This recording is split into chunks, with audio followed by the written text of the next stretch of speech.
कथा आती है, मुझे बहुत प्रिय है। कृष्णदास, क्या नाम है, आगरा गए एक बार, और आगरा में आपने सब्जी मंडी में कुछ खरीद रहे थे, तभी आपको स्वर सुनाई दिया, और वो स्वर सुनते ही कृष्णदास जी का एक स्वरूप है। जैसे हमारा आपका स्वभाव क्या है, हम काशी की गलियों में घूम रहे हैं, कोई वस्त्र टंगा हुआ है दुकान के बाहर, तो उस वस्त्र को देखते ही हमारा, अगर वो अच्छा है तो हम क्या चिंतन कर लेते हैं, हम पे कैसा लगेगा। मलइयो रखे महाराज, कुल्हड़ों में मलइयो रखते ही हमारी जीभ सोचती है ये मेरी जीभ आ गया तो कैसा लगेगा। कहीं चाय फेंटी जा रही है, उस चाय को देखते ही आ जाता है, जीभ अपने आप सोच लेती है ये आएगी तो मुझे कैसा अनुभव होगा। चाची की कचौड़ी, चाची है ना, हम रोज आते, रोज मिलती है हमको, इतनी भीड़ लगी रहती वहां पे, हम भी चाची को कहते हैं आके देखो हमारे पंडाल में भी बहुत भीड़ है। चाची की कचौड़ी, लाला की कथा। वहां लोग जब कचौड़ी खा रहे होते हैं, उनके खाते हुए मुख को देख के मेरे मन में भी आ जाता है एक बार मैं भी खा के तो देखूं ऐसा है क्या, यहाँ इतनी भीड़ लगा रखी लोगों ने। अभिप्राय मतलब हम वस्तु को देखते हैं, नेत्र देखते ही उस इंद्रिय को संकेत पहुंचा देती है कि अगर ये मिला तो तुमको कैसा लगेगा। यही जब भक्ति रूप में आ जाता है तो क्या होता है, आप दृष्टि से जो देखोगे आप सीधे विचार करोगे ये ठाकुर जी के पास जाए तो कैसा लगेगा। कोई वस्त्र देखा, उसका वर्ण बहुत सुंदर, मेरे ठाकुर जी इसको धारण करेंगे तो कैसा लगेगा। ये व्यक्ति बहुत अच्छा गा रहा है, मेरे ठाकुर जी को सुनाएगा तो कैसा लगेगा। आहा, इनका नृत्य कितना, ये बालिका कितना अच्छा नाच रही है, मेरे ठाकुर जी के आगे नृत्य करे तो कैसा लगेगा। ये हीटर बहुत बढ़िया है, हमारे ठाकुर जी को लग जाए कैसा लगेगा। एसी कितना अच्छा है, हमारे ठाकुर जी को जाना चाहिए। आप हर स्थिति में विचार क्या करते हैं, ठाकुर जी को प्रस्तुत हो। ऐसी स्थिति जब बन जाती है तो आप भक्ति की एक स्थिति, चरम स्थिति में आ जाते हो, और उस स्थिति में कौन है, श्री कृष्णदास। अष्ट सखा हुए ना भगवान के कलयुग में, अभी 11 से 17 जनवरी तक हम इन 8 सखाओं पे ही बोलने वाले हैं नाथ द्वार में, उनमें से एक हुए कृष्णदास। तो कृष्णदास जी का स्वरूप स्वभाव कैसा, वो जो देखते हैं उसको अपने ठाकुर जी पर पधराने का विचार करते हैं। कृष्णदास जी ने जैसे स्वर सुना, सुनते ही व्यक्ति का आकर्षण होता है कि मैं जाकर के बैठूं और स्वर को सुनूं, पर कृष्णदास जी का यह आकर्षण बना, ये स्वर अगर मेरे लाल जी सुन लें, मेरे श्रीनाथ जी को सुना दिया जाए, ठाकुर जी प्रसन्न हो जाएंगे। खोजते खोजते खोजते खोजते उस स्वर के पीछे पहुंच गए, और तभी क्या देखा, चारों तरफ मसनदों पर टिक करके लोग बैठे और बीच में एक वैश्या, जिसका रूप अति सुंदर है, जिसकी वाणी स्वर इतना अद्भुत है कि कोई भी आकर्षित हो सकता है, और वो बीच बीच में जब नृत्य करती है या अपने मुखमंडल के इशारे करती है तो लोग वाह वाह करके उस पर धन लुटाते हैं। कृष्णदास जी के मन में आया, रूप इतना सुंदर, नृत्य इतना सुंदर, गायन इतना सुंदर, अगर ये ठाकुर जी को निवेदित कर दिया जाए और मेरे ठाकुर जी इस पे प्रसन्न हो जाएं, तो मेरी तरफ से ठाकुर जी को प्रसाद लग जाएगा और ठाकुर जी की कृपा से इसका उद्धार हो जाएगा। तभी कृष्णदास जी ने देखा, रुको अभी ताली नहीं बजाओ। कृष्णदास जी ने देखा इसका आकर्षण क्या है, तो कह बड़े बड़े सेठ बैठे हैं अपने हाथ में नोट लेकर, जिस पे ज्यादा नोट उसकी तरफ भी देखती है।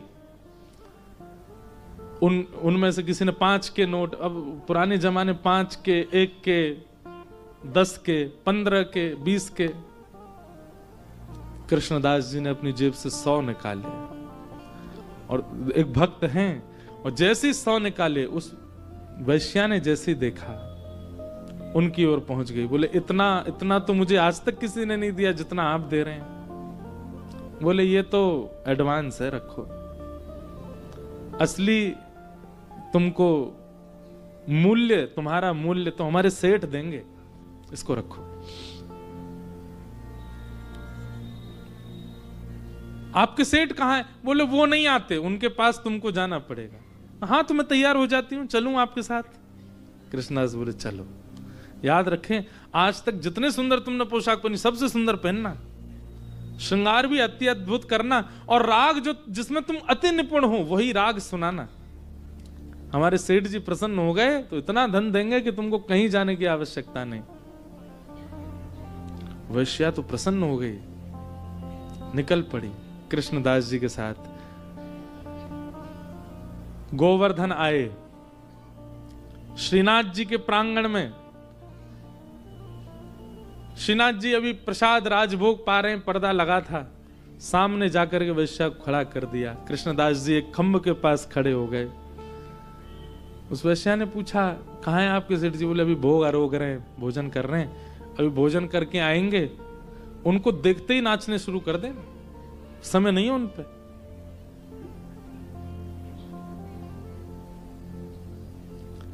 मन ही मन विचार कर रही है, ऐसा गाऊंगी, ऐसा नृत्य करूंगी, ऐसा सुनाऊंगी, आनंदित हो जाएंगे। और जैसे ही कपाट खुले, कपाट खुलते ही ठाकुर जी का दर्शन किया। श्री गिरधर स्वरूप, एक भुजा ऊपर, दूसरी भुजा कटी पर, नेत्र नीचे, मधुर मुस्कान, गोल गोल ठाकुर जी के गाल, अलकावलियां ऐसी सुंदर पधराई हुई, मुकुट धारण किया हुआ, पीतांबरी पहनी है, गुलाब की सुगंध से सुगंधित हो उठा माहौल। जैसे ही रूप देखा ठाकुर जी का, रूप देखते ही कृष्णदास जी की ओर देखने लगी, और मानो उस वैश्या को आज यह अनुभव करा दिया कृष्णदास जी ने, जिस वाणी से, जिस रूप से, जिस नृत्य से तूने लोक रंजन किया, वास्तव में यह वाणी, यह रूप, यह नृत्य जिनके सामने पधराना चाहिए, आज उनके सामने तू खड़ी है।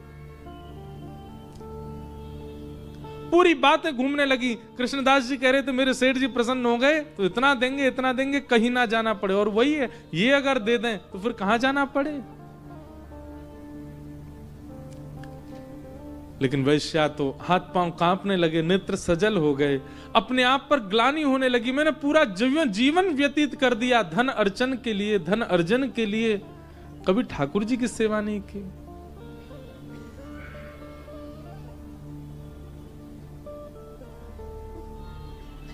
कृष्णदास जी की ओर देखा, मैं क्या करूं, मेरी वाणी नहीं निकल रही है। वाग गदगदा द्रवते यस्य चित्तम रुदत्य भिक्षणम हसति क्वचिच्च विलज्ज उद्गायत नृत्यते च मद भक्ति युक्तो भुवनम पुनातु। वाणी भर आई है, नेत्रों से जल धार बह रही है, तन की स्थिति नहीं पता है क्या करना है, मैं क्या करूं, आज्ञा करें। तब कृष्णदास ये पद गाते हैं, मेरो मैंने गिरधर छवि पे अटकी, मेरो मैंने गिरधर छवि पे ललित त्रिभंगी चाल पे चल के, ललित त्रिभंगी चाल पे चल के, चिबुक चारू गड़ी ठट क्यों, चिबुक चारू गड़ी ठट क्यों, मेरो मैंने गिरधर छवि पे अटक्यो, मेरो मन गिरधर छवि पे अटक्यो।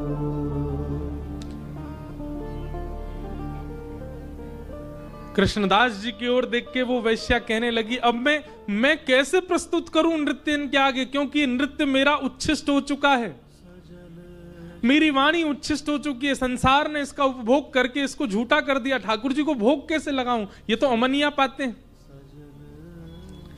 तो कृष्णदास जी ने सांकेतिक रूप से अपने शब्दों में कहा,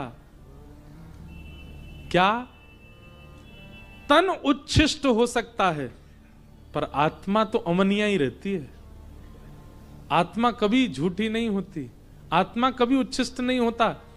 संसार इस तन का भोग कर सकता है, यह तन संसार का भोग कर सकता है, पर आत्मा तो परम शुद्ध रहती है। तन निवेदित मत करो, अपनी आत्मा निवेदित कर दो ठाकुर जी को, वो तो परम शुद्ध परम पवित्र है। और पद गाते गाते कृष्णदास जी गाने लगे, क्या? कृष्णदास किए प्राण न्युछावर, कृष्णदास किए प्राण न्युछावर, यह तन जग सिर पट क्यों, यह तन जग सिर पट क्यों, मेरो मन गिरधर छवि पे अटक्यों, मेरो मन गिरधर छवि पे अटक्यों। और वैश्या नृत्य करने की स्थिति में आई पर कर ना पाई, और देखते ही देखते ठाकुर जी से कहा, अब नाथ मुझे स्वीकार करो, ये तन आपके योग्य नहीं, जो आपके योग्य है उसको स्वीकार कर लो। और वहीं प्राण त्याग दिए और आत्मस्वरूप धारण करके श्री जी बाबा के समीप पहुंच गई और अंगीकार कर लिया ठाकुर जी ने उसको, वहीं प्रवेश कर गई ठाकुर जी में।